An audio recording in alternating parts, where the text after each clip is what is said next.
Good afternoon. It's now 12:35 and we're ready to resume our meeting for the day with our last hearing at St. Elizabeth's Hospital Historic District, 1100 Oak Drive, Southeast. Would staff like to make your presentation and then we'll hear from the applicant? Yeah, sure. Happy to. This is Steve Call. This project was initially presented to the board back in April of 2023, and at the time called for demolition of two contributing buildings to the St. Elizabeth's campus, buildings 115 and 116, which were constructed in 1943 as an extension of the continuing treatment quadrangle, which is located across from the project site on Oak Drive. That project went to the mayor's agent for the demolition of those two buildings, and the demolition was approved in order for the construction of a project of special merit. The mayor's agent did ask that the project either come back to the board or to the mayor's agent for the design of the new construction so that you all could find that it be found not incompatible with the character of the historic district. In the board's review of the concept back in 2023, it was complimentary of the building's design. I think the word beautiful was used in characterizing it. And you all recognized many of the benefits that the project would provide. However, the board challenged the architects and the design team to think about how the project could be made more site-specific and compatible with the character of the St. Elizabeth's campus. The board didn't take issue with the proposed height and density and overall site plan of the project, but you all did express concerns about how it read as sort of one large continuous building as opposed to relating to the historic campus's pattern of pavilions of individual buildings set within green space. You suggested that the architects perhaps look at the colors and materials and how those might be made more site-specific and compatible with the historic district, as well as providing more information about the overall site plan and how the views and passages through the site related to the historic campus across Oak Drive. The plans have since been revised in response to the board's comments. The buildings have been further differentiated in their designs and their color. Specifically, the hotel building has been made more rectilinear, a little bit less rounded as all the buildings were previously, and the balconies have been eliminated. At the roof lines of the buildings, greater distinction has been provided. They still remain connected, which is an important component of the project design to provide a public park and continuous walking trail along the roof lines of the building, but greater breaks have been made between the buildings to better suggest individual structures as opposed to a continuous building. The two buildings, the two residential buildings, which are directly adjacent to the historic campus, are now proposed to be tinted, stained in a reddish color to relate to the red brick color of the historic campus. And the penthouse structures, the sort of vertical slats that are used to provide the tops of all the buildings would also be tinted in a reddish brown color to relate to the roof lines, the terracotta roof features that cover the historic buildings. As well, the additional information has been provided on the site plans, the circulation through the site. Additional renderings have been prepared to better show the complex in relationship to the historic campus, and they've prepared a video to show you as part of their presentation, which will take you on a flyby and a walkthrough of the entire site. The Historic Preservation Office believes that the changes that have been made are tangible ones that address the board's suggestions and comments in the previous review. While we think it would be important to field test the specific colors and materials on site, the use of red terracotta coloring for the new residential buildings and the penthouses, we believe will provide a clear and obvious contextual relationship to the historic campus. The differentiation in color, vocabulary, and the breaks at the roof line will provide greater distinction between the buildings, as was requested. And the organization of open spaces along Oak Drive, and we're talking specifically about the residential plaza and the cafe plaza that's located at the intersection of Oak and Sycamore, provide a very similar building ground relationship seen at the CT campus across the street, with the building set back from the street, set within a landscape. The revisions have been concentrated on that portion of the project, or been concentrated on that portion of the project, which will directly abut and be seen from the historic campus, to provide a more discernible and compatible relationship between the new and the old. We also think it's important for the board to consider this project in relationship to the other projects that you all have reviewed over the past decade at St. Elizabeth's, many of which have come to fruition now. These include the entertainment sports arena, a complex of townhouses, office buildings, the 2 community pavilions that have been constructed, and an above-grade parking garage. It's a wide variety of building types of disparate sizes and forms, and we believe they illustrate the substantial latitude that the board has provided in how it determines compatibility for new construction and implementation of the master plan along the perimeter of the St. Elizabeth's campus. The impact of these projects on the remaining historic portion of the campus is also varied, with some more visually prominent from within the campus and others more removed. The present proposal is by far the most architecturally distinctive and programmatically ambitious yet proposed for St. Elizabeth's, and now it's been revised with contextual references to the campus on the elevations that directly abut it, and we believe it is reasonable and appropriate to provide the same latitude for achieving compatibility as was applied for those previous projects. So the Historic Preservation Office is recommending approval of the revised concept as responsive to the board's comments and concerns, as not incompatible with the character of the St. Elizabeth's campus, and that you delegate final approval to staff. Thank you, Steve. Is the applicant ready to present?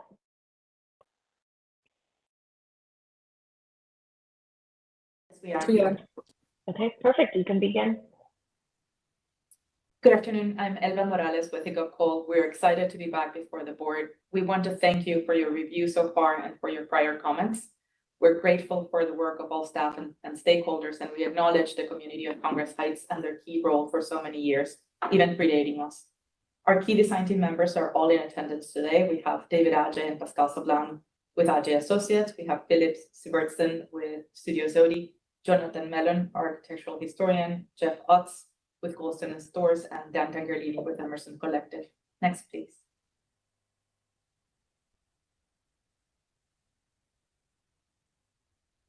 This is the content that we'll share with you today. The initial section focuses on your feedback and our responses on design revisions. This is followed by a section on the master plan and compatibility, then the revised concept design, and lastly, a video that shows the proposed design and the buildings in context. We do want to note at the outset that our presentation includes content that some of you have seen before. We worked hard to streamline the presentation, but there is so much to consider here, so much analysis and planning that went into the St. Elizabeth's campus on the Parcel 15, starting decades ago, and so much thought that went into taking up these concepts to create a project design around them, that we still need to maintain some of that rich background and thought process. We want those who haven't seen the project presentation before to understand some of that richness and complexity. So we will point out the design revisions throughout the presentation. Next, please. This has been a long process, and there are many voices that have helped shape the project. We summarize your feedback here, which also reflects comments from DCPL, HPO, and CFA. The first comment was that our proposed design did not relate strongly to the character of the campus in scale, massing, and the orientation of some elements. In our response, we refer to the master plan and how it specifically calls for concentrating density on Parcel 15 to minimize heights and footprints on other parcels. The plan envisioned this parcel to have a different scale and massing than the other historic parts of the campus. We also point out that one of the character-defining features of San Elizabeth is a wide variety of architectural styles, massing, and roof forms that occurred over the organic evolution of the campus.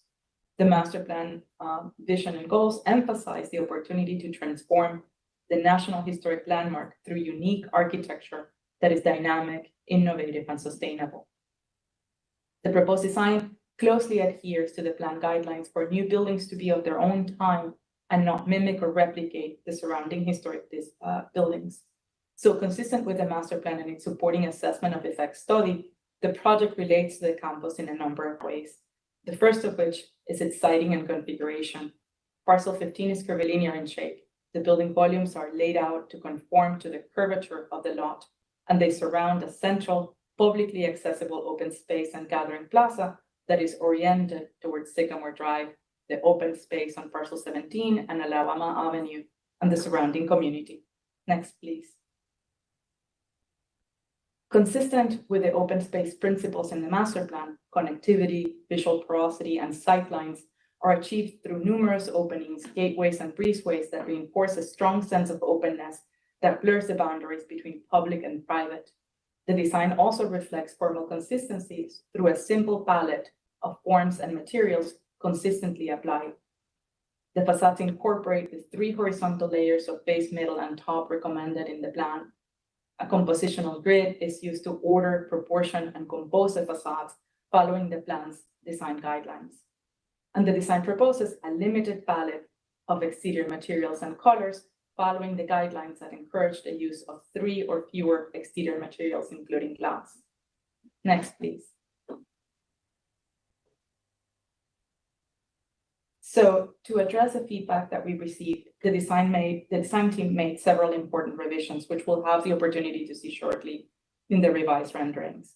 For example, we show in a new view the gateway that separates the office use into 2 buildings to add visual porosity to the site. The hotel facades are now articulated in a rectilinear way as opposed to curvilinear as they were before. The balconies of the hotel were eliminated. The residential facades are now further differentiated through a new coloring in the material of the fins and balustrades. The roof edge is now articulated with recesses between the residential and hotel buildings and between the hotel and office buildings.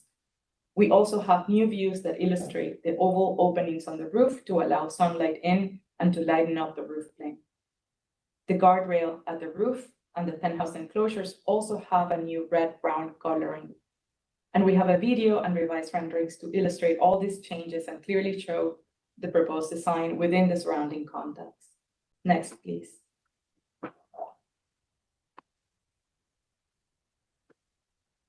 This is an additional comment about treating the base of the buildings with less visual porosity. And in this case, we believe that closing openings in the facade of the ground floor would be counter to the master plan guidelines that recommend maximizing ground floor transparency and openness between buildings and to bring the community into the historic district. Next, please.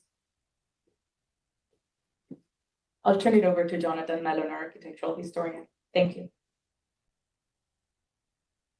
Thank you so much, Elba. Good afternoon, Chair Heath. Always wonderful to be with you and members of the board. My name is Jonathan Mellon, and I've had the great pleasure of serving as the architectural historian for what is truly a transformative project for the St. Elizabeth's campus. We've included in the presentation package a considerable amount of material relating to understanding the historic district itself, its evolution, and its character-defining features and notions of compatibility. We will skip fully detailing this material today in the interest of time, but are happy to answer any questions relating to it that the board might have. In summary, as Elba noted, the campus has evolved significantly and organically over time, the result being a notable variety of buildings, including their sizes, layouts, groupings, roof forms, and design details. If we could please skip ahead to slide number 6, please. Next slide, this one, yes, sorry, thank you. Before handing it over to the architecture team, I did want to point out some specifics about the critically important 2012 master plan. It includes the overarching vision and goals for how to redevelop the historic campus while maintaining compatibility. as well as more granular design guidelines for all components of the campus, including detailed guidance for a new singular building on parcel 15. If we could skip ahead to the slide 8, so skip the next one, and then thank you very much. Shown here is a snapshot of the vision and goals contained in the master plan, which include, first, the opportunity to transform a national historic landmark into a vibrant mixed-use neighborhood.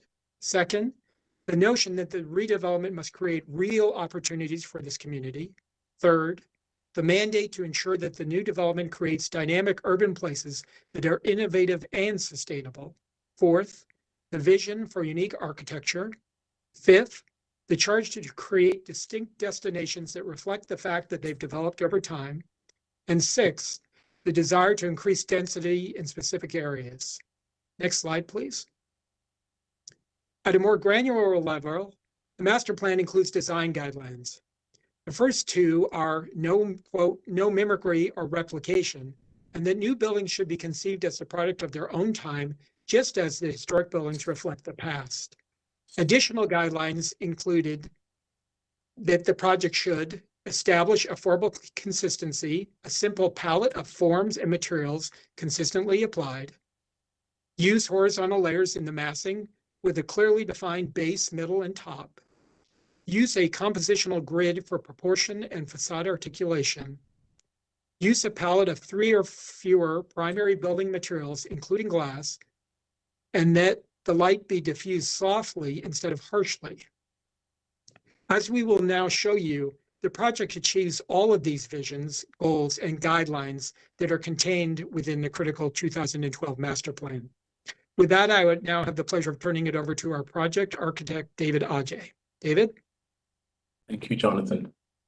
Thank you. It's wonderful to present to you the developments that we've made in response to your very, very important conversations that we had. Let's move on. Next, please. So this is really just a summary of the NOLI plan, the footprint of the historic campus. And then the next image is really the master plan, NOLI plan. And as you can see, it called for, on our site, a large footprint building that was not porous or had a certain opacity and really was bound by its site perimeter. Next.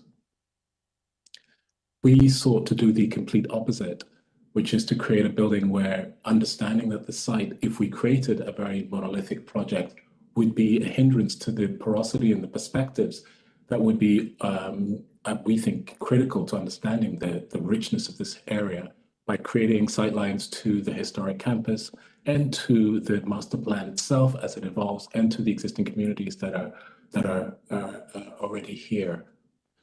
Next. So this is the massing that the master plan suggested. Next.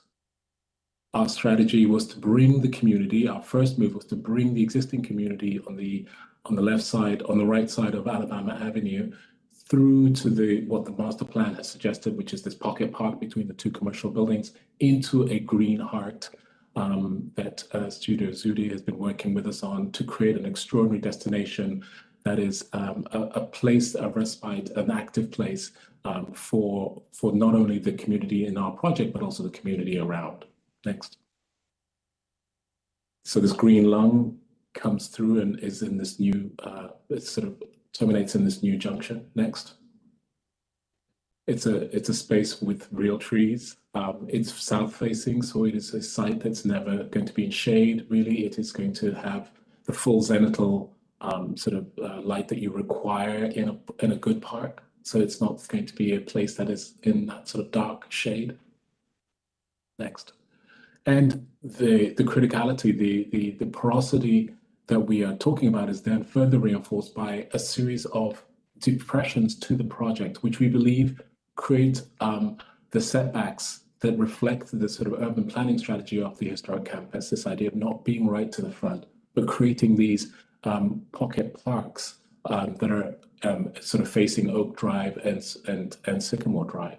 Our project seeks to do it our way by depressing the bar buildings and creating pocket parks for the different programs on the corner of Oak Drive and Sycamore, a plaza that can be for commercial use, an ESA on the sort of axis to the ESA sports arena, another plaza that anticipates the gathering of large groups, the hotel anticipating drop-off requirements, the residential building being the critical framed gateway to the historic campus, creating a almost parallel geometry to create a kind of new square, which we'll demonstrate later, that not only is on our side, but also creates a relationship with the campus, creating an urban relationship with the campus. And then, of course, the Metro Plaza access, understanding that that's going to be a sort of a tense area as well with people, especially when there are games happening. Next.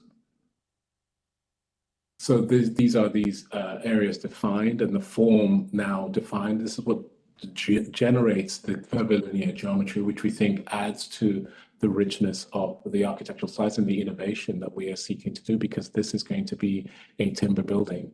And to do a timber building this way would be an incredible innovation. Next.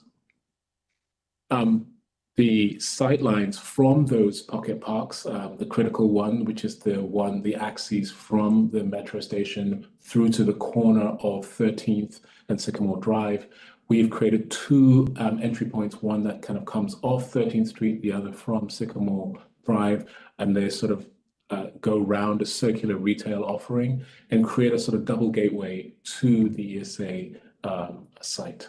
And also not just the ESA site, but also framing the historic campus to the other side of the ESA. Next.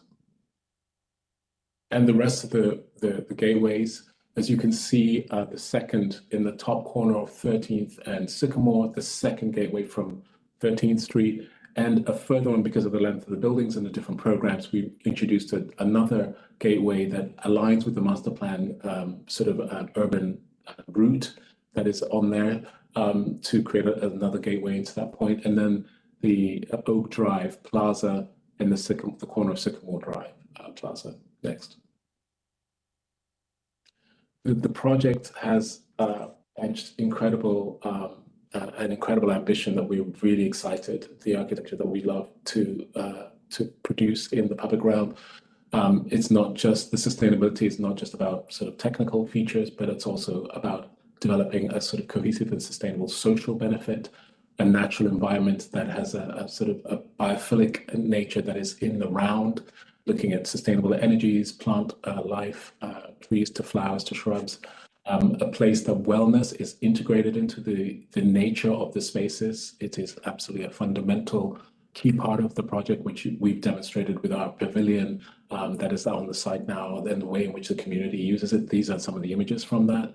The technology of the building is to use the different types of timber, low carbon architecture. Essentially, we want to create almost a net zero carbon architecture, low carbon concrete, and CLT and formed structural timbers and claddings.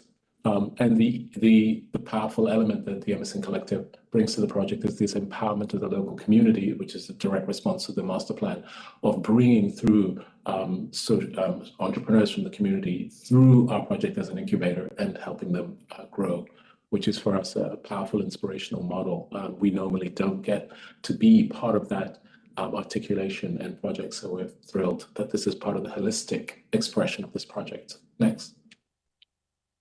So the ground plane, as opposed to a large sort of dominating building, is this permeable space that becomes the heart of this part of the campus, a place where there's a gathering central plaza that Studio Zulia has created, which acts as a break between the different routes that we've developed, allowing for easy natural navigation. What we mean by that is a navigation that kind of makes sense as you go through it, and not something which becomes a labyrinth. So desire lines created with the master plan to kind of create natural paths through the entire site. Next.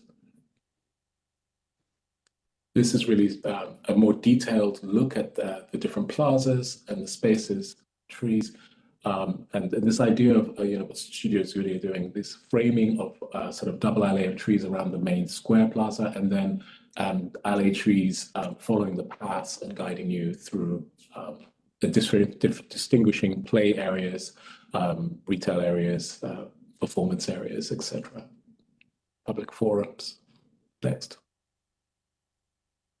The what we've sought to do in all the sort of discussions is to show the different articulations of the three topologies that are being brought to the site. The residential in the blue sort of light blue tone on Oak Drive are a pair of buildings with the gateway between them and the entrances between them, sort of holding that edge and depressing to create a relationship with the campus on its north. Cherry Street and 13th is where the hotel is.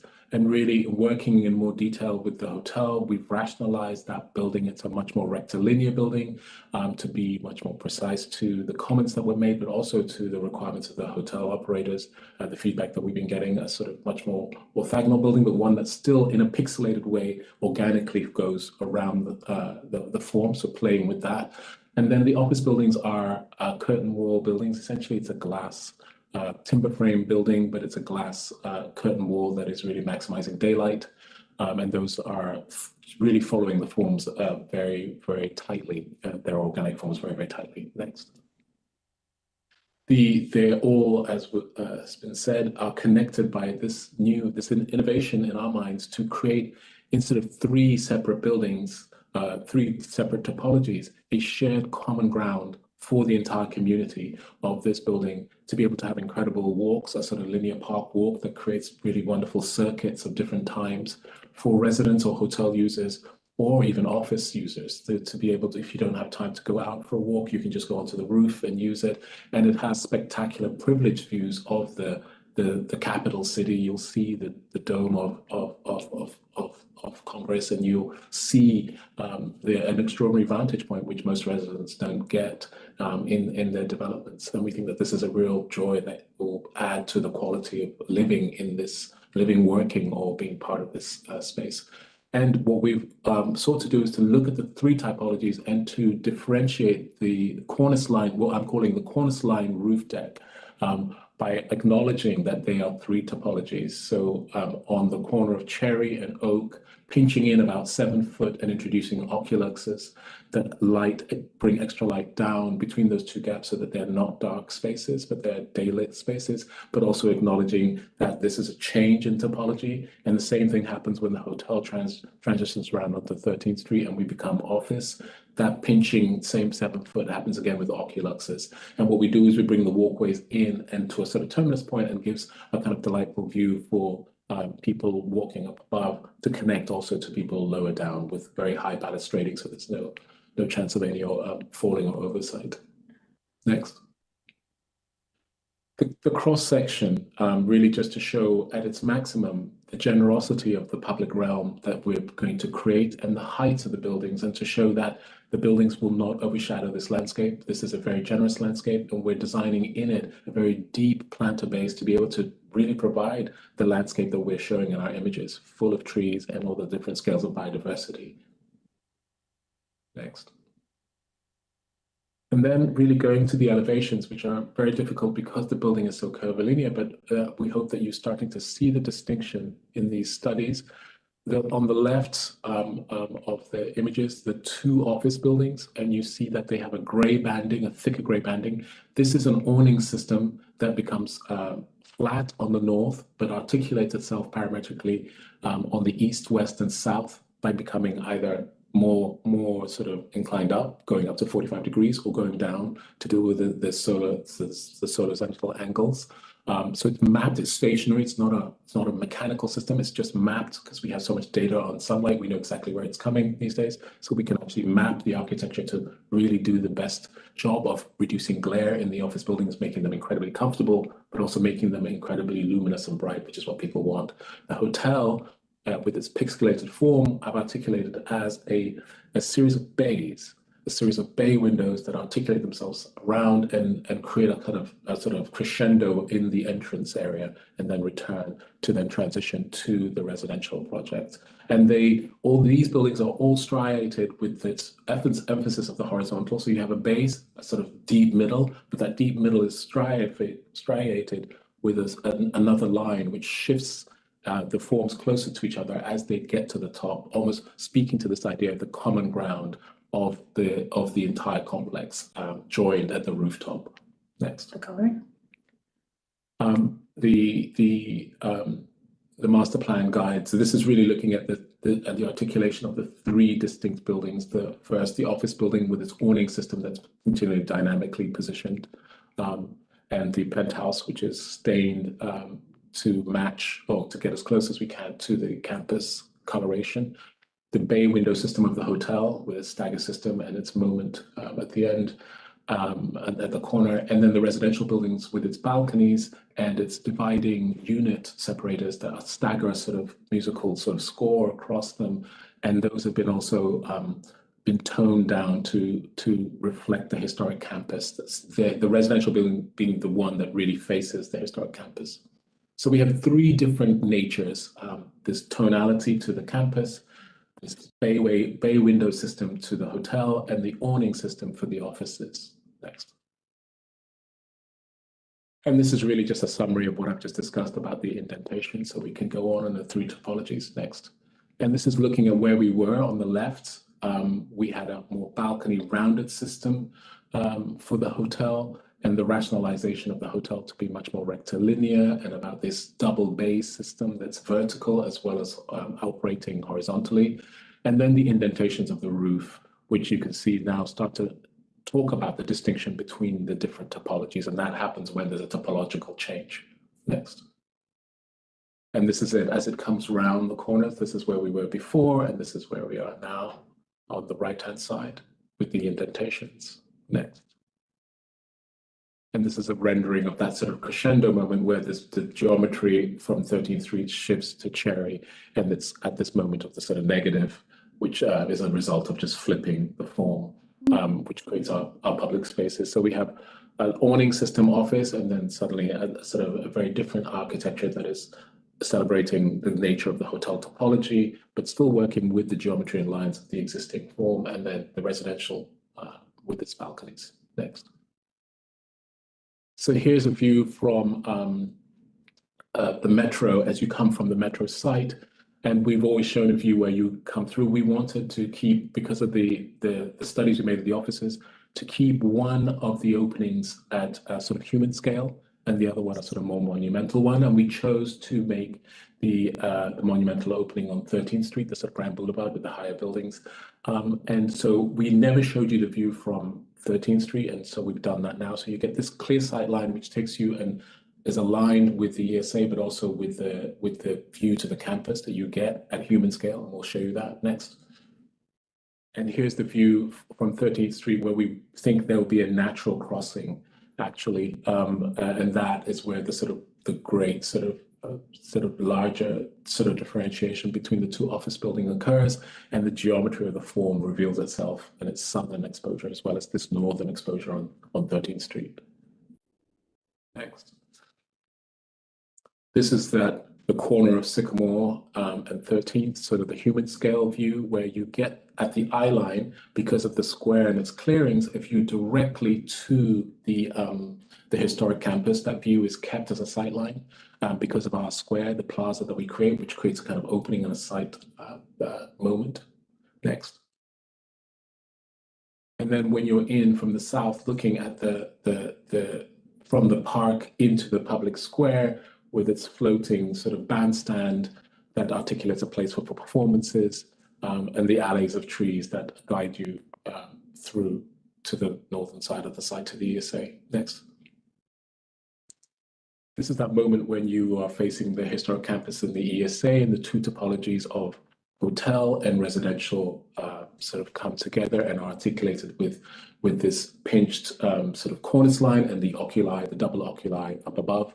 And we've created the plaza at the ground plane, which allows us to be a gathered sort of semi-indoor, semi-covered sort of space, which allows it to be much more flexible for commercial uses throughout the year. Next. And then this is the framing view to the historic campus from the residential axes, where the lobbies for the residential buildings are off this moment. And so there's a kind of acknowledgement of the importance of the campus as a framing device, as the history of the site, and the tonality of the balustrading and the dividing systems that will show that relationship. And then this is looking at the office from Sycamore Street, and looking at, this rendering emphasizes the interiority. You will see, depending on the time of the day and where the sunlight is, but it is a glass building with a timber mullion system and this glass solar energy. It's an energy, it's basically a solar collector.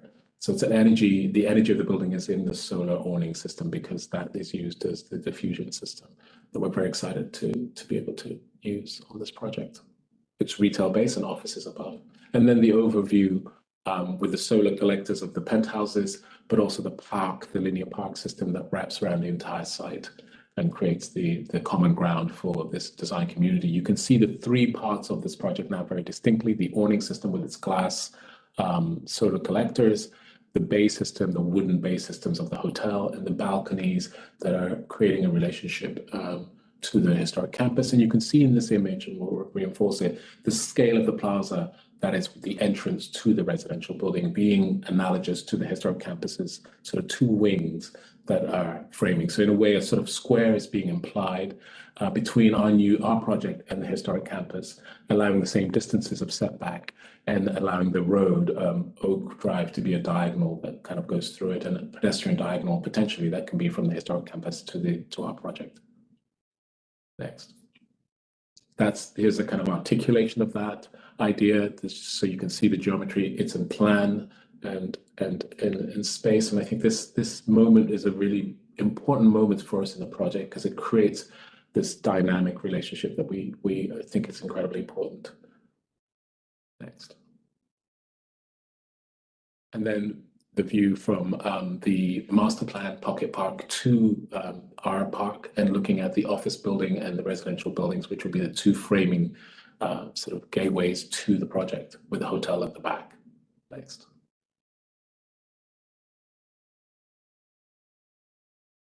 The video now. Thank you very much, David. The last thing we'd like to show the board is a video of the project that ties it all together in ways that maybe two-dimensional drawings and imagery cannot. We produced this video to demonstrate, in particular, the relationship between the project and its surrounding context and its response to its unique site. It allows us to shine a light on the project's compatibility with nearby buildings and with the historic district itself. We'll start the video.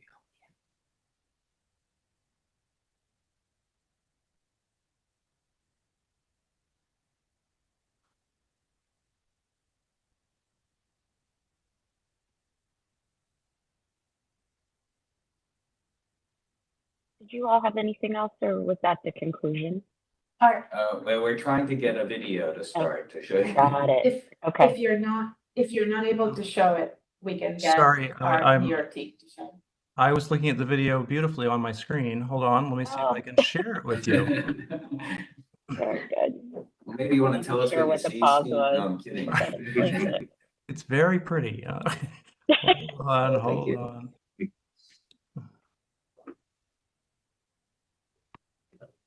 I was a little nervous about this.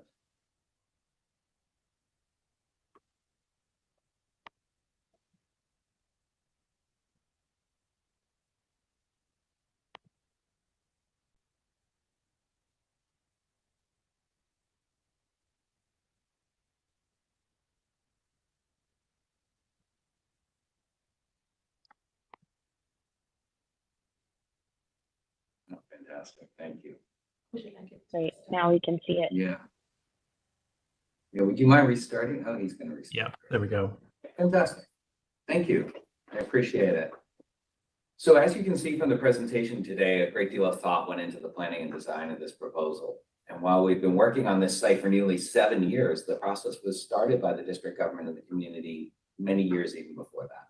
As a result, we were fortunate to inherit a deeply thoughtful master plan that considered multiple threads, including a detailed framework for compatibility. Our team took that rich platform and crafted its vision on top of it, using the guidelines provided by the master plan to produce the building's envelope form. We used the plan's specific license for creativity and unique architecture to provide the spark to create a design consistent with its surroundings, while also advancing the historic district into the future. Chief among those considerations was contemplating a design that brings the community into and through the site, building on our learning from the interim retail village. As noted earlier in our presentation, the master plan calls for concentrating density on parcel 15 explicitly so that the height and density on the other portions of the historic campus could be reduced and preserved. Project design seeks to balance the need for height and density on parcel 15 with the character, scale, massing, and orientation of the historic campus. The project implements the master plan's specific design guidance in the following ways: response to the site and configuration, connectivity and porosity for both visibility and access, approach to achieving formal consistency, incorporation of horizontal layers, establishment of a compositional grid, and a limited color palette. The resulting project is a real-world implementation of the lofty vision, both in design and program, that was the aspiration of the community, stakeholder, and district agency planning effort of more than a decade ago. The project is also designed to be compatible with the historic district itself. As noted, one of the character-defining features of the St. Elizabeth's Historic District is the wide variety of architectural styles, massing, and roof forms that occurred over the decades in the organic 110-year evolution of the campus. This concept, particularly when combined with the guidance from the master plan, allows for a building to achieve compatibility with the historic district while adding to the variety of architectural styles, massing, and roof forms through the deployment of consistent concepts such as building configuration, open space, and coloration.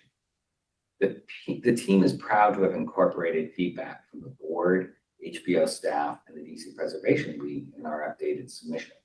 This includes working to differentiate the building components from each other, resulting in a new envelope for the hotel, balconies removed, cinching the cornices of the buildings to provide greater separation between the various building types, and changing colors on parts of the project to more directly incorporate the coloration of the surrounding context in the historic district.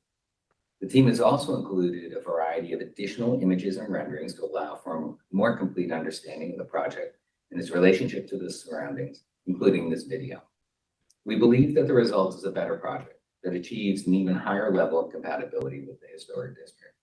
We greatly appreciate the time spent on this project, including all the stakeholders in the community, the DC Historic Preservation Office, the Office of Planning, DEMPED, and DCPL. The core of this team's approach, and indeed the DNA of the project itself, is continuous engagement with all stakeholders. We look forward to continuing that engagement in the immediate and long term. In conclusion, members of the board, we request that you adopt the proposal in the HPO staff report and approve the concept before you today and delegate any further refinements to that team. Thank you very much. We'll take whatever questions you have.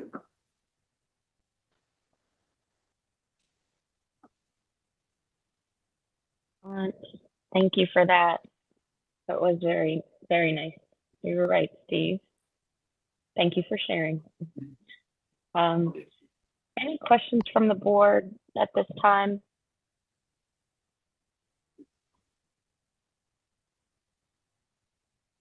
We have quite a few people who have registered to speak on this application today. So if there are no pressing questions, I'll say we can come back to the board for questions after public testimony. We'll start our testimony with Rebecca Miller. I think she's still on. I am, thank you. Perfect. Thank you, Rebecca Miller, Executive Director of the DC Preservation League. We were fortunate to meet with the applicant this past Tuesday to view the revisions. We met with them, I believe it's October of 2023, and offered suggestions then that we believe many of which they addressed. So we just wanted to share our thoughts on the proposed design, which the 2012 master plan states must be compatible with the adjacent National Historic Landmark, St. Elizabeth's campus. In general, we find this to be an appropriately ambitious program for an area of the district that is rapidly evolving and improving the conditions of district residents. Some thoughts that came out of the discussion are, one thing that we still don't have is from the design team is a rendered view of the new building from the historic campus. So we'd really like to see the impact of the building on the National Historic District, Historic Landmark District, so that it can be better understood. It's something we discussed with them, and we look forward to receiving that document. Since the design team last shared the project with DCPL's Project Review Committee, they've made several refinements to the building, particularly the 3 sections of the building have been made more visually distinct by enlarging openings between the structures and rendering them differently by removing porches, altering pallets, and fenestration. The project review committee finds these efforts a significant improvement. Visually reading more of 3 separate structures, the new complex appears less massive, and by adding an additional entryway, the increased porosity of grade will draw more people from the metro, improving the success of the central space as a lively gathering place. The differentiated colors of the 3 sections of the building provide an opportunity to render the residential structure, which faces the NHL most directly, in earth tones that more closely correspond to the dominant red brick and red clay tile of the National Historic Landmark campus. Identifying a stain product that will be effective while resisting the surface discoloration that often impacts wood structures will prove to be a challenge, however. The use of the consistent cornice line to unite the complex visually and physically is a strength of this particular design. We do still remain concerned that the materials chosen are in conflict with the project's stated sustainability goals, but that can be something that's addressed with staff. So just one last point is that the master plan for this campus was finalized in 2012 and has not been revised in 12 years. And I'll note that the 2012 master plan includes part of the consolidated headquarters of the Department of Homeland Security, namely the FEMA structures that were supposed to go on the campus. Going forward, the city should consider revisiting the master plan and see if the uses are desirable in this kind of post-COVID world, and are the densities contemplated still relevant. The West Campus plan has been updated regularly, so it would seem wise planning to consider the East Campus plan if it requires similar updating as well as they go forward, as developers continue to rely on this document going forward. So thank you very much for your time, and I appreciate the opportunity to comment. Thank you. Any questions for Ms. Miller? Yeah, Ms. Miller, this is Gretchen Taylor.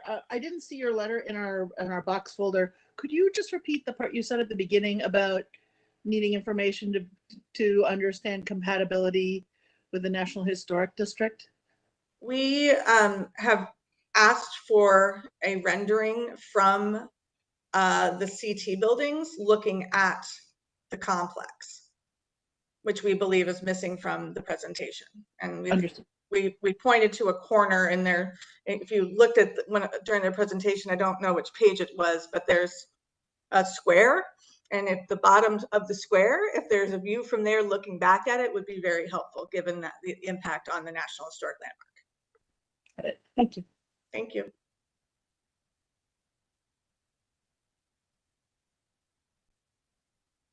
Thank you. One thing, oh, sure.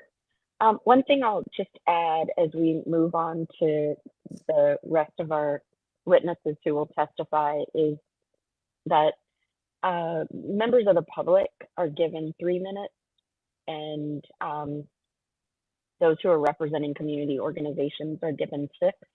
Just as a reminder, this is standard board procedure, so I will keep time.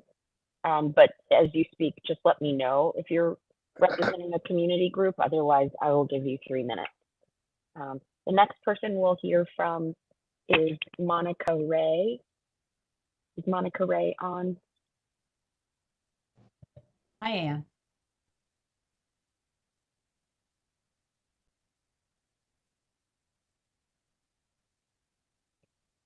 You can start. Oh, great. Good afternoon. I am Monica Ray. I'm the president of the Congress Heights Community Training and Development Corporation. I'm here today to express my strong support for the Sycamore and Oak project. This development is a vital step toward realizing our vision for a vibrant and sustainable community in Congress Heights. From the outset of the Sycamore and Oak project, many of us have been actively engaged in shaping the concept, design, and functionality of the facility. We've led conversations to ensure this project addresses the needs and concerns of our community, and I want to take a moment to express my appreciation for the development team's thoughtful revisions to the design elements, which further reflect our community's input, insight, and needs. The building design is innovative and sustainable, perfectly symbolizing our vision for our community's future. It creates a welcoming environment, featuring easily accessible pathways that connect Congress Heights residential neighborhoods to and through the site. Additionally, the use of materials and systems that not only avoid harming the planet, but actively contribute to its well-being is commendable. The incorporation of multiple landscaped areas within and around the project delivers long-requested community green space, enhancing the quality of life for our residents. All of these design elements are thoughtfully aligned with the surrounding neighborhood and the St. Elizabeth Hospital Historic District, reinforcing our commitment to maintaining the character of our area. Although I must admit, I was a little disappointed in seeing the hotel balconies go away. I am extremely pleased with the design elements overall and look forward to seeing the team progress toward the new Sycamore and Oak. I am proud of our ANC that has taken a strong and unanimous position for support of this project, alongside the 50+ residents who co-signed the support letter that we've submitted for the record. Their collective voices underscore the deep commitment our community has to the success of Sycamore and Oak. In conclusion, I urge you to support the Sycamore and Oak project. Together, we can build a brighter, more sustainable future for Congress Heights, rooted in collaboration and community engagement. Thank you for your time and consideration. Thank you, Ms. Ray. Any questions for this witness? All right. Then we will continue. The next person I have on the list is Cora Masters-Berry. Thank you.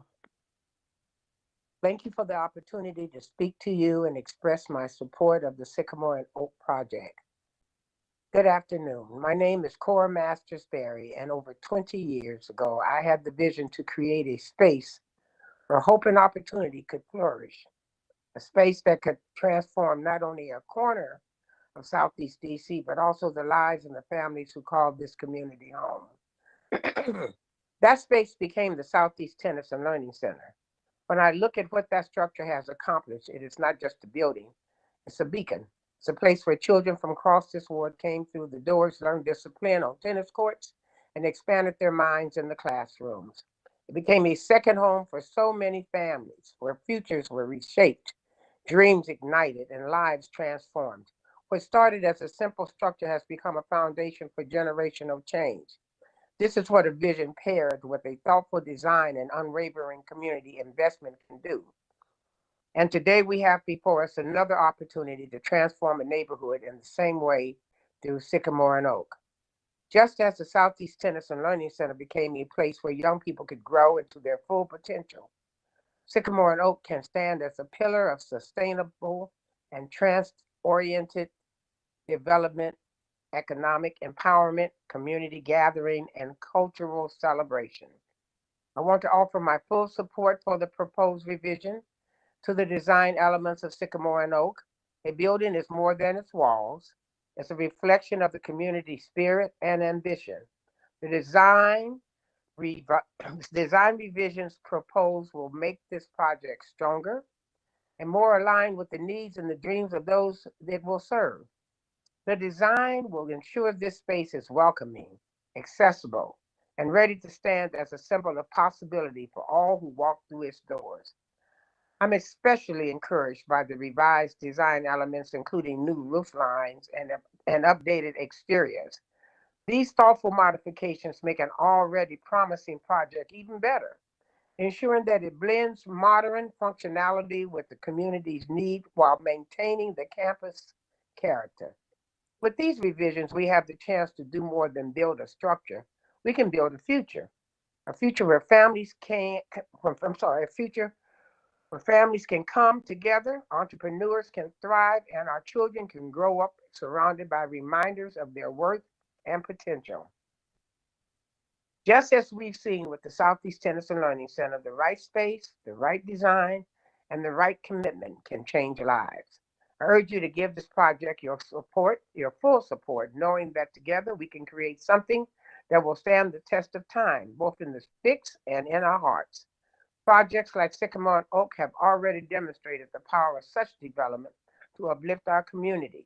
And I believe this project will further strengthen Ward 8's future. I fully support the design team's effort and urge approval of these plans to move forward. Thank you for your consideration. Sincerely, myself, Cora Masters-Berry, resident of Ward 8.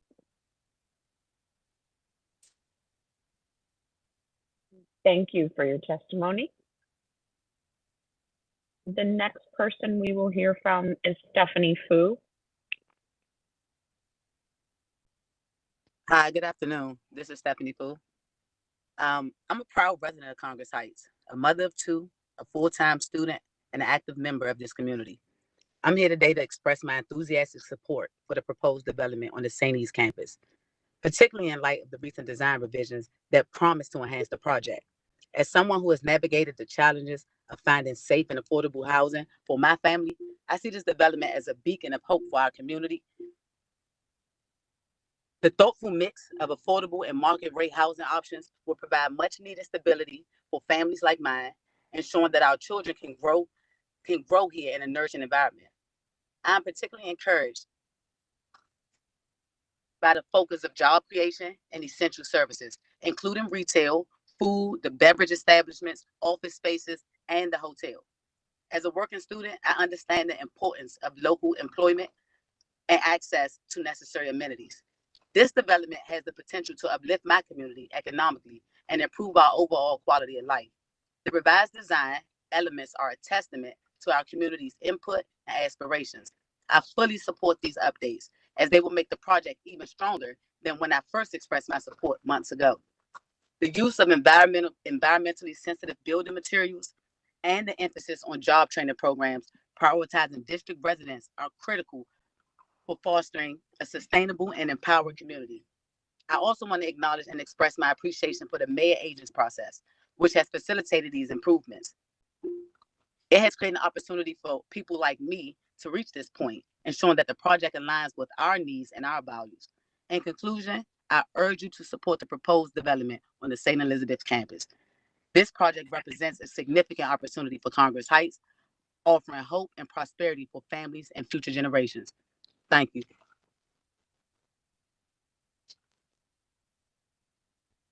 Thank you for your testimony, Ms. Fu. The next person we have registered to speak is Ramona Barber.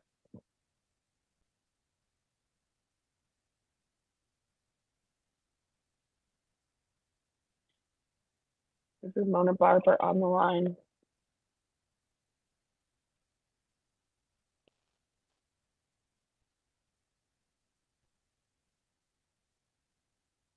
Steve, do you see Ramona Barber?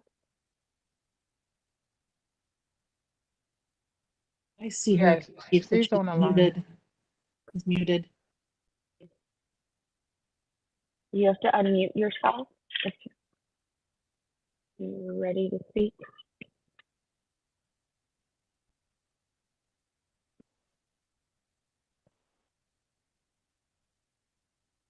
All right.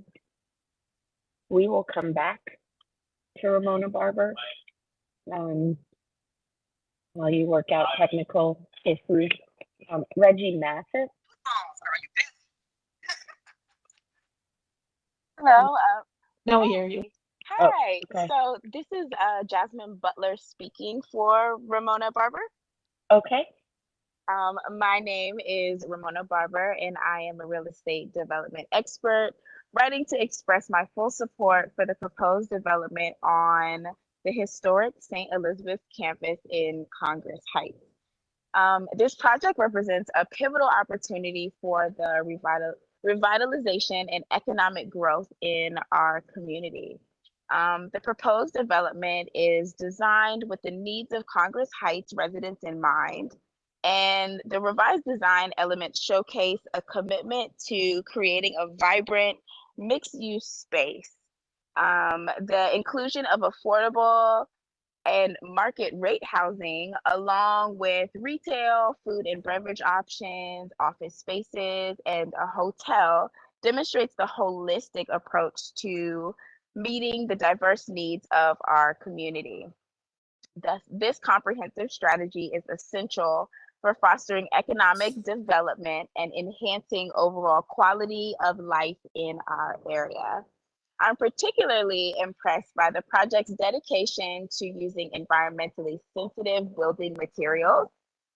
This commitment not only aligns with sustainable development practices, but also sets a standard for future projects in our city. While the historical significance of the buildings on St. Elizabeth's campus is acknowledged, it's crucial to view this development through the lens of progress and opportunity. This project really embodies a balanced approach, preserving the character of the campus while ushering in the much needed change in our area. In conclusion, I wholeheartedly endorse the proposed development with the design revisions that improve upon the previous designs of the St. Elizabeth campus.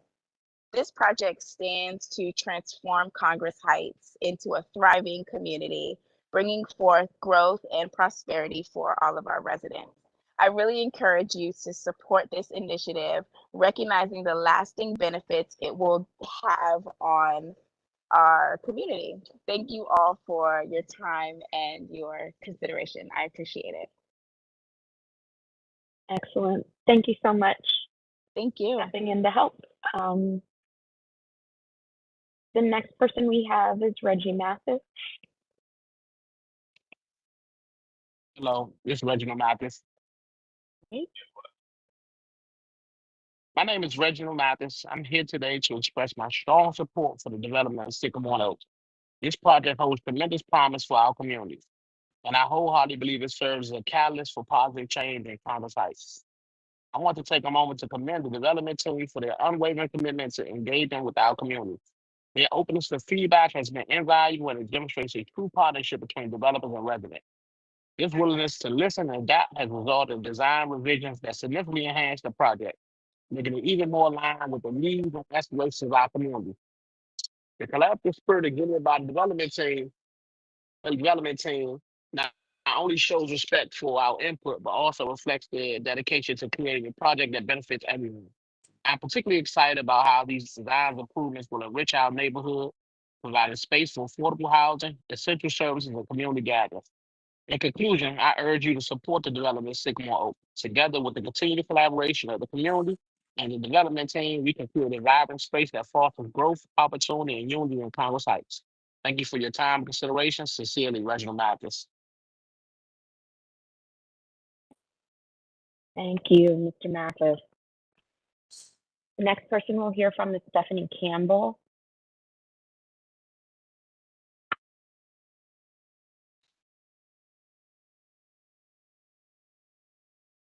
Stephanie Campbell. I don't see Stephanie Campbell I don't see her. as a participant. Okay. Mhm. Then we will go on to LeGreg. I do see LeGreg Harrison. Yes, I'm here. Okay, you can start. Good afternoon. How you guys doing? My name is LeGreg Harrison, and I'm the co-owner of the Museum DC, which is a homegrown lifestyle and apparel brand. Our brand represents the intersection of art and fashion, and DC culture is in its DNA. We also have collaborations with DC United, Washington Capitals, probably 20 DC public schools, middle school, and high schools, where we sponsor the athletic programs and teams, as well as outfit their uniforms as well. We also employ 11 employees, 6 of which are Ward 8 Congress Heights residents. Okay, we have 2 storefronts. Our flagship store is on Rhode Island Avenue, Northeast, which opened up in 2016. And our second location is in the retail village at Sycamore and Oak, which just opened June of 2023, of course. I'm also the experience manager at the retail village. Although the Museum DC is homegrown, so am I. I am from Congress Heights. I was raised in Congress Heights, right across the street from the St. Elizabeth campus, 400 Orange Street, Southeast DC. My father, Fahim Abdul Salam, was also raised in Congress Heights. My mother, Letitia Walker, and her 8 sisters and 1 brother was raised in Congress Heights. I'm 3rd generation Congress Heights. I know this neighborhood, I know this community. Like so many of my family members and neighbors, I was fortunate to grow up and come of age in a community that was always vibrant. It was close-knit, had local shop owners. The elders were really close to us. They would sit around on their porches and watch over us as kids as we rode our bikes around in the neighborhood. And generally, we had a strong undercurrent of love and pride for our little space called Ward 8, the Great Ward 8. When my friends and I rode our bikes through the neighborhood as kids, it was a lot of fun, but the surroundings were bumpy roads. It was sidewalks, broken street lights, some vacant homes, storefronts, and, dilapidated buildings. So much so that when I used to ride our bikes, which we were told not to ride on this campus, but as kids, of course, you do some things that you're not told to do. And so we were curious and we would ride our bikes through here, and it was a scary place. They had this thing where they told us this guy named Old Man Clutch would come and grab us up, but that was all a myth, right? We didn't know it back then, but we know it now that our neighborhood had been neglected. So after high school, I moved to New York City to pursue my dreams. And years later, I returned to Congress Heights, where I live today, on the Sycamore and Oakland campus, right here at the Cottages. So it's been great living back here, raising my family, running my business in the neighborhood that raised me. And it's great to be back at a time like this when Congress Heights has Sycamore and Oak campus. It's on a path to redevelopment. Finally bringing projects to my hometown neighborhood that offer much needed housing, healthcare services with Whitman Walker and everything here, retail and entertainment. And what Sycamore and Oak has already bought, being a space for economic empowerment and growth. It's a safe space for community gatherings and just a cultural expression. But equally as important is the design of these developments. I marveled at the interim retail village design and marveled at the design of the proposed permanent development because to me, it symbolizes the future of my community. And it sends a message that my community is worthy and deserving of a development that is innovative and beautiful. When I first saw the design images, I excitedly said to my friends, I can see our business, which is the Museum DC, right here. I can imagine our creative vision for our business. It will fit here. They did an excellent job. Unlike what Sycamore Oak campus used to look like and meant to me and my friends when we were kids, the proposed Sycamore and Oak design creates a development that is more welcoming. There's no Old Man Clutch. It's with easily accessible pathways connecting Congress Heights, residential neighborhoods to and through this site. And those pathways will lead to much needed retail, eateries, a park, plenty of space for cultural activities. When friends and families come to visit, they'll be able to stay at a nearby hotel.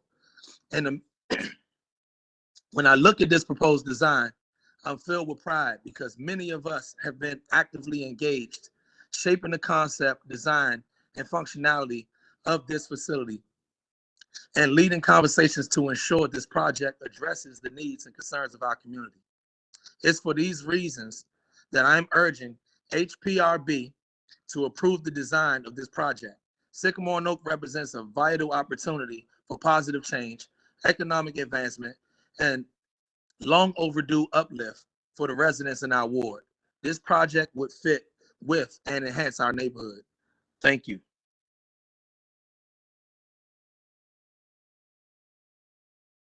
Thank you. The next person I have registered to speak is Ronald Smoten. Oh, hello.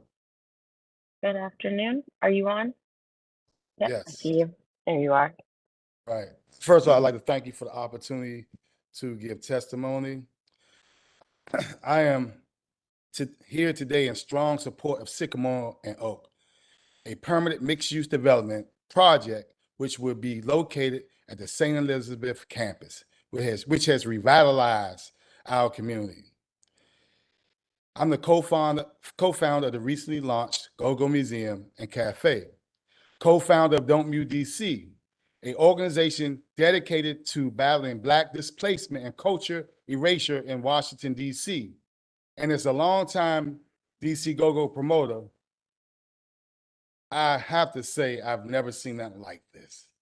I'm a native of Washington, and for years have developed my life and work ensuring Native Washingtonians, particularly those who have been underserved and marginalized, are not displaced and disregarded as developers and new residents descend on our community. And I want to say something to that. I remember when we were building the ESA Center right next to Sycamore and Oak, And all of the residents, all of the sports teams, all of the community wanted to have what they had downtown. But outsiders from our community wanted to make a decision for us and told us that we could not have the digital display in the middle of the arena so that we can have world-class events for our children, for our people. And to this day, it's having a devastating effect on our community. I even had to fight to save our team, which was leaving there because of this, partially because of this reason. It's not often that developers do what they say they're going to do as it relates to community engagement. So it's been so great to see Sycamore and Oak leadership coalition engaged in Ward 8 community as it has. For the very early phase of development, from the very early phase of development, members have been at the table, members of the community, leaders offering insight and guidance and demanding what we want and insisting on development that will encourage and foster economic growth and opportunities while bringing much needed resources to our community, including affordable housing, retail spaces, parks and other green areas and spaces for recreation and culture, artistic expressions, amenities that Ward 8 residents and visitors both deserve and need. And I'm going to speak on this a little more. I grew up in Petworth. I've been on this side of the river for over 20 years. And I saw what it means and what it's like to have outsiders, agencies, and people who have their pet peeves come and destroy our dreams. And what you see in Petworth is a direct correlation to what's going on right now. You have somebody who's come to our community and done everything that the community has asked them to do. And they getting beat up like a bad dog and cat. And I think it's insane for that to happen, what's all that's going on in DC and what this project brings to our community. This is not acceptable in my eyes as a Washingtonian for 54 years and seen how we've been smacked around like we don't belong here. In addition to the proposed amenities, this building design was heavily influenced by the community input. What I love most is that it was innovative and perfectly embodies our vision for the future of our community, not outsiders, our community. The St. Elizabeth campus has long been gated and cut off from the neighborhood. Dope, people shoot dope and all type of things there for so long. Nobody wasn't even thinking about this place, right? But this project opens it up for several easily accessible pathways that connect Congress Heights residents, neighborhoods through this site. These are the reasons I strongly support this design and overall plan for Sycamore and Oak. And somebody who has been a developer myself, I just want you to know these decisions are hurting us, the little people, right? So it's not just hurting the little people, it's helping people who have money and decide to come and help us. And I'm telling you, so many people have walked away on this side, right, to bring projects can help us because of people telling us what we need and not what we really need and what we want. Thank you.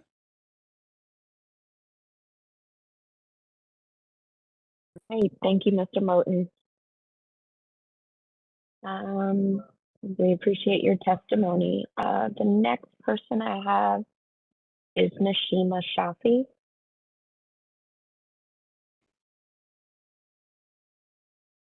Good afternoon. Thank you for the opportunity to testify before you today.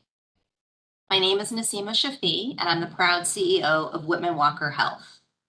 On behalf of Whitman Walker Health, I'm submitting this testimony in strong support of the Sycamore and Oak Permanent Mixed-Use Development Project, which would be located on the St. Elizabeth's East Campus.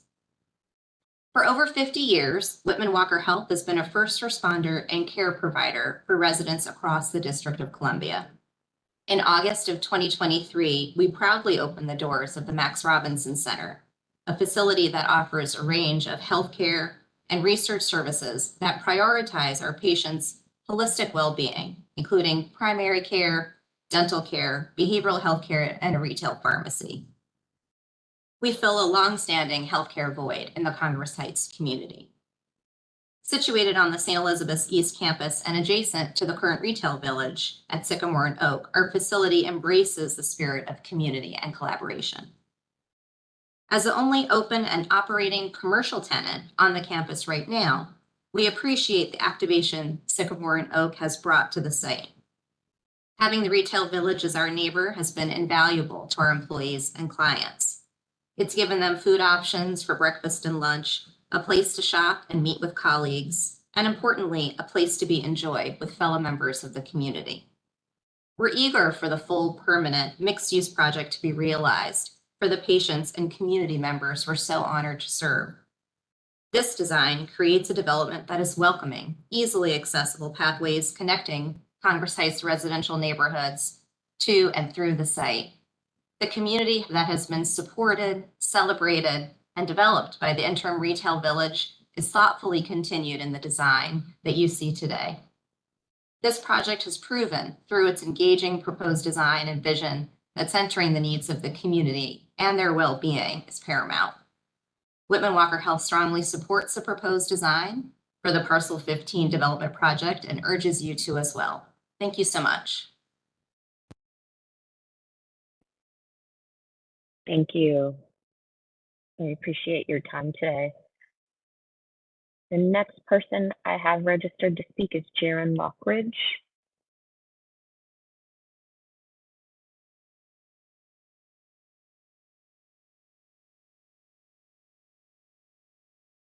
Lockridge is not present.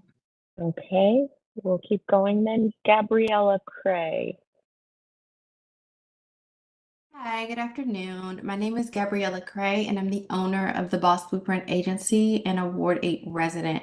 I'm here today to express my strong support of the Sycamore and Oak Permanent Mixed-Use Development Project on the St. Elizabeth's East Campus.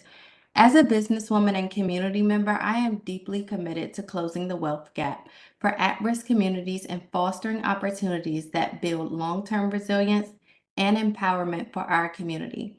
My agency supports social justice nonprofits and initiatives through digital marketing, event activation, and community engagement. Over the years, I have been continually committed to initiatives promoting social and economic empowerment, recognizing that a thriving community is built upon inclusivity and opportunity for all. And for over a year, I've worked closely with the Sycamore and Oak team, helping to lead their Community Equity Endowment Initiative, a shared equity model that sets aside a portion of the money generated from their development for the direct benefit of members of the community. Through my work leading focus groups and the Community Advisory Board, it's clear that the community is not only excited about the upcoming changes, but has been eager for a space to connect and unite. They also deeply value having a voice in shaping the decisions that affect their daily lives, much like how other members contributed to shaping the design and overall plan for the proposed mixed-use development. When I look at the proposed design for the development, the words forward and movement immediately come to mind.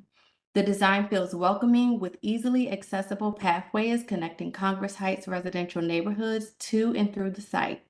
The abundant landscape areas in and around the project will finally provide the long-requested community green space.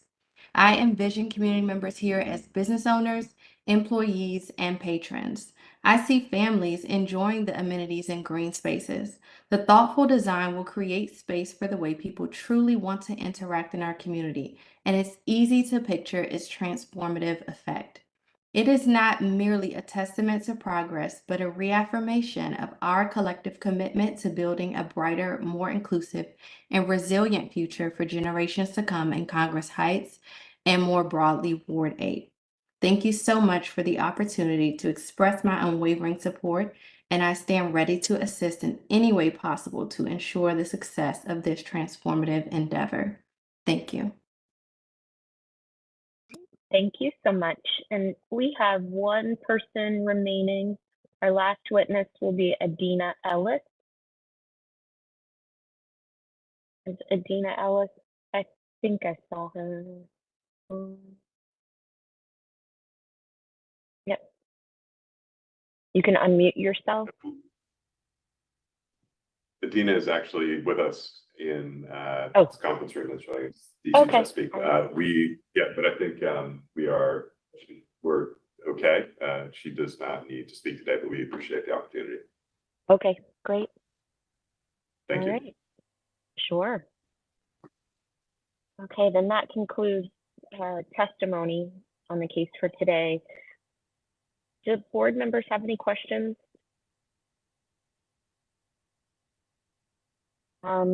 Normally, I would turn back to the applicant to offer you an opportunity to rebut any testimony that you heard, but everything was so overwhelmingly positive. I will still give you the floor to make any closing you'd like to in summary before the board deliberates.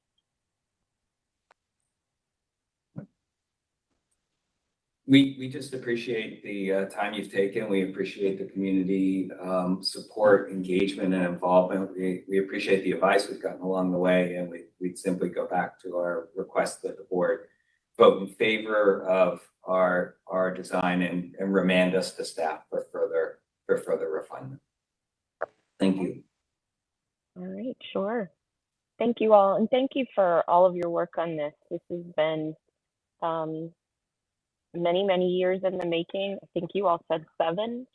You've been with us for over a year, and over the course of that time, we've seen quite a bit of progress. And it was great today. I don't think we heard really the extent of community input from the community at the last hearing, but it was really great today to hear so much overwhelming support for the project from the community, and the fact that the team has met with the community, spent a lot of time listening to them, and has created something that the community feels is a reflection of them and their future. And I think that's a model for what we as a board expect out of community engagement. I will also add, that was the timer, I will also add that it's probably the first time we've ever had so many people testifying who all were concise, to the point, got their points across, and used less than the amount of time they were allotted. So I commend all of those who testified today for that. I am not sure if board members have anything that they'd like to add, but you know, having seen this project evolve over the past year, I think it's come a long way. As I said earlier, I'm prepared to move it forward. And so I'm going to make a motion that we support the staff report approving the concept, and I'll ask for a second, and then we can have discussion if there is any. Second. All right, so a second from Gabrielle Miller. Then before I take the vote, I will just note that Andrew Auerbach is recused from this case, so he is not voting. And I believe Matt Bell is not with us this afternoon. He had to leave early. So with that, I will. Chair Heath, I do have a couple of comments. I just, Sure, go ahead, I appreciate the pulling back on the canopies. I would like that to see. I would like to see that go farther, even to maybe subsume that oval opening, so it really pulls back and reveals in. Maybe you can't. Maybe you don't have the ability to ambulate along the perimeter, but you have to ambulate and come around and back in. To make it more of a circuitous path rather than a direct path along the perimeter edge, if that makes sense. So instead of having a path with an oval in it, the edge that's closest to the edge of the parapet, the edge of the building, is removed, and the parapet actually goes back into the building cavity more. So it's very clearly recessing and expressing that volume a little bit more. It feels a little tentative where it is now to me from what we asked. So that's my only comment. Yeah, and I just wanted to add, I guess, emphasize something that was in the staff report, and I think something that also DCPL mentioned in their testimony, the importance of field testing the materials, the color palette, et cetera, that's being proposed. I think not only for kind of compatibility with the CT campus and those buildings that immediately line that campus, but also kind of as a unit, which I feel like is kind of one of the character defining features of this small part of St. Elizabeth's campus, is the continuity and compatibility across those buildings. So nothing new, just agreeing with how that's written in the staff report and the importance of that. Thank you I both wanted for to that. make a, Go ahead, oh, Gabrielle. just wanted to make a comment about something that wasn't really discussed here, but I read in the materials was also the time that was taken into recognizing the historical significance of the indigenous land that exists here. And I think the great irony of historic preservation work is that unfortunately, many indigenous sites don't have the integrity to be nominated as historic structures or districts because they were demolished before that recognition could go into effect. And so even though that aspect of it is not a contributing piece to what makes this district what it is, I do think that it's really remarkable that the entirety of the historical significance of this area is being taken into account. And again, just want to echo how wonderful it is that that the community has been engaged with in so many ways. Thanks. Excellent. Excellent. All right. So the few comments that we heard from the board on further development are things that can certainly happen with staff. And so as a part of the motion, Yeah. stated in the staff report. Oh, go ahead, Gretchen. Sorry, and separate from the motion also, just this is the time we have to talk about it, but I do think it is time for an update on this master plan, in particular because what we've been approving, which I think is compatible with the character of the historic buildings, is not necessarily in alignment with what has been recommended as a part of the master plan, right? We've got this curio of buildings that we've recommended and approved that are compatible, but don't necessarily follow some of the tonality and color and scale of the original complex of buildings, but inherently opening up the campus is a change to the one of the character defining features of having this campus be separate from the community. Now it is woven in and become a part of the community, which I think is very important, but also differentiating that place, although it's open and inviting, as a place that has some different character to it, is meriting the update, I think, of the master plan. So just to say. Okay. Any other comments? Okay, well then the motion's been made and seconded. I'll ask all those in favor to say aye. Aye. Aye. Aye. Aye. Anyone opposed? All right, so the motion carries. Thank you all. I look forward to seeing this on the campus in the future. Really beautiful. Thank you so much. Thank you so much. Thank you very much. Thank you. Yeah, appreciate it. And that concludes our day for today. And this is our only hearing for the month, so we will be back next month. Thank you, everyone. Thank you. Thank you, Chair. Bye. Bye-bye.